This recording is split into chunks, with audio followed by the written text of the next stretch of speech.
Hey friends, welcome back to Theme Park Guy Productions, and for today's video, I'll be sharing with you guys my rankings of the roller coasters at Six Flags Fiesta Texas. This park is located in San Antonio, Texas, and is honestly the greatest Six Flags Legacy park that I have visited so far. This park hosts 12 different roller coasters, however, we did not get to experience the kiddie coasters, but we did experience all of the major coasters in the park, and so now it is time to rank them from worst to first. Number 10, Pandemonium. This is a Gerstlauer spinning coaster that's located towards the back of the park, and while this coaster was fun, I felt like this ride was just okay. It has some fun helixes, and the spinning was nice. However, unlike rides like Cobra's Curse at Busch Gardens Tampa, this coaster was sort of forgettable. One cool thing I will say is that this coaster did used to be themed to Tony Hawk back in the day, but other than that, it's just kind of meh. If you want to ride this coaster too, keep in mind that this ride does open later in the day at 2 p.m. But if you can manage a ride, this is a good coaster for the families to enjoy. Number 9, Roadrunner Express. This is the park's Aero Mine Train, and this is another mine train coaster that surprised me. While this one didn't have that surprise ejector pop that the Runaway Mine Train at Six Flags Great Adventure provided, or the surprising theming of Adventure Express at Kings Island, this coaster still had some nice turns and drops, and this is another great coaster for the families to enjoy. It isn't the smoothest ride, and yes, they were only running one train. However, I still enjoyed this roller coaster, and it is another coaster that I highly recommend experiencing here at the park. Number 8, Batman the Ride. This is the original S&S free spin coaster, and honestly, I definitely had a better ride experience with this coaster compared to the Joker at Six Flags Great Adventure. The main reason being that the theming was much better. I was very impressed with the queue line overall. Now going into the coaster, I will admit I didn't get as crazy of a spin as I did on the Joker. However, with these coasters, it's different each ride, and you could either get a crazy ride or a not so crazy ride. Thankfully, this run wasn't too much, and I honestly enjoyed this attraction. And that's the one thing that I'll have to think about when I ride S&S free spins as well, enjoy it or not. So yeah, this coaster is just kind of so-and-so, and even though it's a clone coaster, this is still a decent attraction in the park and one that you definitely have to check out. Number 7, Boomerang Coast to Coaster. This is pretty much your traditional Vekoma boomerang coaster, and like all of the other boomerangs out there, this coaster doesn't need much of an explanation. However, I'm one that does enjoy boomerang coasters. While these aren't the smoothest of coasters, the inversions are forceful. If you know where to ride, then you will have a good time on these roller coasters. And honestly, I feel like this is just kind of the guilty pleasure for me. Like, this ride is just fun, honestly. And if you can, definitely check this ride out. Number 6, Poltergeist. This is a Premier Ride Spaghetti Bowl launch coaster, and this coaster was tons of fun as always. Like the other Spaghetti Bowl clones that I've experienced, the launch had a good kick to it, and the layouts of these coasters are just a twisted mess of track, to the point where you don't even know where you're going, and it's disorienting, and I love it. And unlike the Flight of Fear clones, this one does not feature a mid-course brake run, so it just makes that second half even crazier. While this coaster might have a little bit of a shake to it here and there, you can't go wrong with these clones, and it is a must visit if you come to Six Flags Fiesta Texas. Number 5, Goliath. This is the park's Batman the Ride B&M inverted coaster clone, and honestly, this is definitely the most intense Batman clone that I've experienced so far. This clone was so forceful to the point where my feet were tingling due to the blood rushing to my feet. That just goes to show you how much of a punch these coasters pack in, and I'm all for it.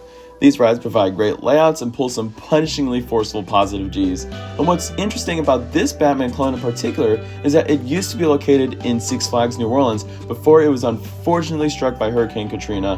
However, I'm glad and blessed that this coaster is still running strong to this day and is a must ride if you go to Six Flags Fiesta Texas. Now do keep in mind that this is in a bit of a weird location in the park, but if you can find it just fine, it's worth the ride. Trust me, you won't regret it.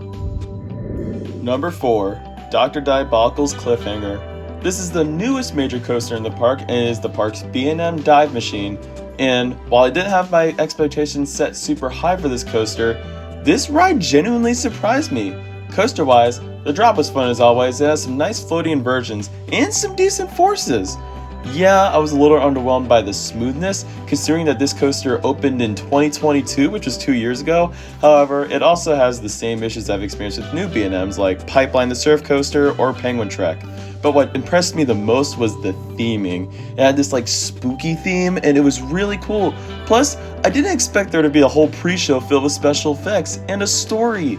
It's definitely the best experience in the park by far. It is one attraction that you must experience. And honestly, it's probably my runner-up dive coaster. I still say SheiKra Busch Gardens Tampa is my favorite dive so far, but this coaster comes close. Like, it is just such a strong coaster, very underrated, and just tons of fun overall. Number 3, Superman Krypton Coaster. This is the park's B&M floorless coaster located towards the back of the park, and for many years, I said Kraken at Sewer Orlando was my favorite floorless coaster until I rode Superman Krypton Coaster. This ride truly impressed me from its amazing layout, variety of inversions, and the interactions it has with the quarry wall. Plus, it did provide some nice forces towards the second half, and some great hang time during that gigantic vertical loop. While I still think Kraken might be a bit more intense overall, this coaster is just so unique and different compared to the other floorless coasters I've done so far, and I love it. Now, this coaster did have a little bit of a rattle, but I understand it is probably because of age, but why I love it so much is just it has such a strong layout, amazing first half, amazing second half, and it is such a long ride. I love it. It's a strong ride, and plus the operations were good. They were running 3 trams on this ride, and the line was consistent. I loved it. Definitely a coaster you have to ride in the park. Number 2, Wonder Woman Golden Lasso Coaster. This is an RMC single rail Raptor coaster, and look, I've been on over 200 different roller coasters, but this has to be one of the most demented and out of control roller coasters that I've ever done. From the moment you leave that lift hill and plummet down that vertical drop, this coaster takes you through a course of insanely fast-paced inversions and crazy twists. The pacing on this ride is so insane to the point where the coaster just looks like it's sped up. But the crazy part is that it is not sped up. This coaster overall just throws you around in any which way in the most insane way possible, and I love it. I thought Jersey Devil coaster at Six Flags Great Adventure was crazy last summer, but this ride takes that intensity to the next level. Number 1, Iron Rattler. This is an RMC conversion of the original Rattler, and believe it or not, one of the older RMCs, dating back to 2013, but this coaster easily contends with some of the newer RMCs out there. I love the first drop of this ride. This coaster delivers some spectacular airtime throughout its course, and the inversion is great. It's got a great zero-G roll, but the best part of all is how it interacts with the quarry wall, especially the moment that I have to shout out the quarry wall dive, which absolutely takes the cake as one of the single greatest airtime moments that I've ever experienced. While this RMC might not have the intensity of Iron Gwazi, the length of Steel Vengeance, or the aggressive airtime of Wildcat's Revenge, this coaster is simply a masterpiece and was a start for more coasters of its kind and is absolutely the best roller coaster at Six Flags Fiesta Texas. To summarize this video up, Six Flags Fiesta Texas overall has a stellar coaster collection, ranging from fun family thrills to some clones and, of course, the top-tier RMC coasters. This park delivers the best in giving a quality experience with quality thrills. However, this is how I break the coasters of Six Flags Fiesta Texas. And without further ado, I'm going to end this video here. Thank you guys so much for watching this. I hope you enjoyed this video. If you did, feel free to give this video a like, and don't forget to subscribe as well for more videos in the future. If you enjoyed this one, and don't forget to comment below, what are your favorite coasters in this park? I'd like to know if you've been to this park too. And also, don't forget to check out Theme Park Guide Productions as well on all social media platforms. Linktree will be in the description below. Go check it out, because like, why wouldn't you guys? I'll see you guys next time, and as always, you are clear for dispatch.